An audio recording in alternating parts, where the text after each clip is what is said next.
Assalamualaikum warahmatullahi wabarakatuh. Video ini dibuat untuk memenuhi tugas individu memahami materi pertemuan 1-4. Perkenalkan, nama saya Sri Widiawan Ansori dengan NIM 1722499984. Apa itu bahasa rakitan? Bahasa pemrograman yang berorientasi mesin.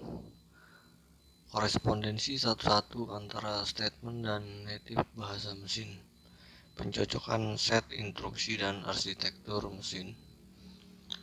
Bahasa rakitan untuk IBM PC mengacu pada prosesor 8086, 8088, 8186, 8286, 8386, 8486 dan Pentium prosesor.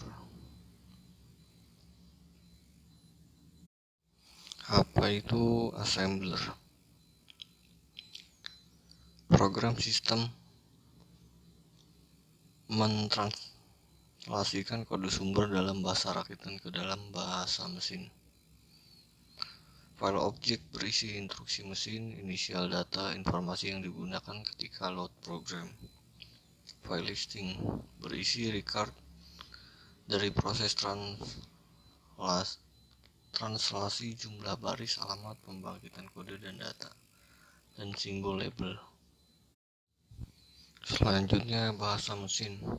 Suatu bahasa yang dipresentasikan dengan number, biasanya disebut set instruksi prosesor. Sekumpulan operasi dasar yang disediakan prosesor. Setiap instruksi dikodekan sebagai number. Instruksi bisa terdiri dari 1 byte atau lebih. Setiap number berkorespondensi dengan satu instruksi. Contoh instruksi IBM PC 1011 000000001001B atau B005H. Byte yang ditemukan pada bagian kedua adalah instruksi 0000001001B. Ciri ketiganya, kode operasi diidentifikasikan sebagai tipe dari instruksi dan menyediakan beberapa informasi berkaitan dengan panjang instruksi. Pemrograman bahasa rakitan dengan pemrograman bahasa mesin. Perbedaannya, pemrograman bahasa mesin menulis sejumlah baris number yang mempresentasikan byte instruksi mesin yang nantinya akan dieksekusi, dan data konstanta yang digunakan dalam program. Pemrograman bahasa rakitan, cirinya menggunakan instruksi simbol untuk mempresentasikan data mentah yang akan dibentuk ke dalam bahasa mesin, dan inisial data konstanta. Mnemonik yang mempresentasikan instruksi mesin. Setiap mnemonik digunakan untuk representasi tunggal instruksi mesin. Assembler menjalankan translasi. Beberapa mnemonik membutuhkan operan. Operan menyediakan informasi tambahan seperti register, konstan, address, atau variabel. Selanjutnya, bilangan. Di dalam pemrograman dengan bahasa assembler bisa digunakan berbagai jenis bilangan. Jenis bilangan yang digunakan yaitu bilangan biner, oktav, desimal, dan heksadesimal. Pemahaman terhadap jenis-jenis bilangan ini adalah penting karena akan sangat membantu kita dalam pemrograman yang sesungguhnya.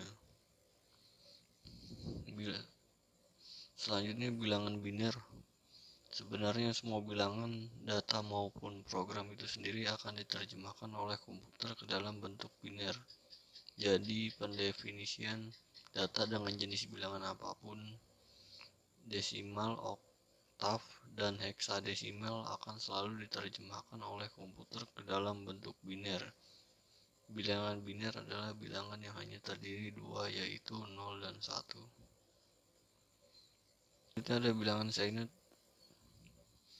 bilangan positif 8 bit, bilangan negatif 8 bit.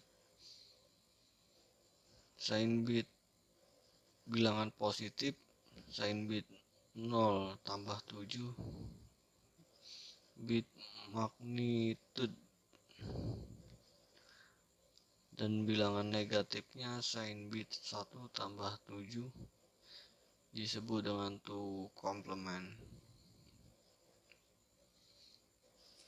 Selanjutnya ada carry.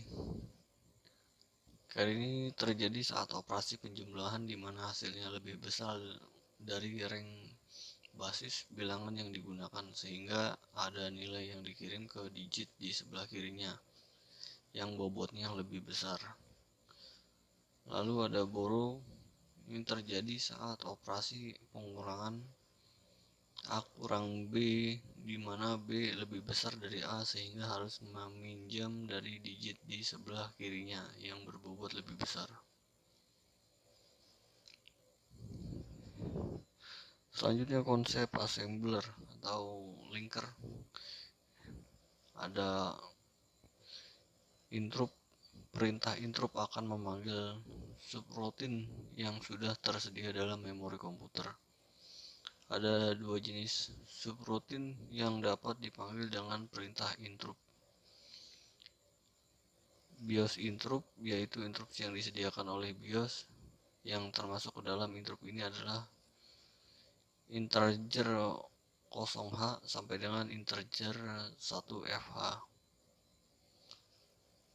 Interrupt yang kedua, DOS interrupt, yaitu interrupt yang disediakan oleh DOS. Yang termasuk dalam interrupt ini adalah integer di atas 1FH. Selanjutnya prosedur dan makro. Makro pada dasarnya tidak berbeda jauh dengan prosedur atau subroutine. Bedanya hanya pada pemakaian memori. Perbedaan prosedur dan makro.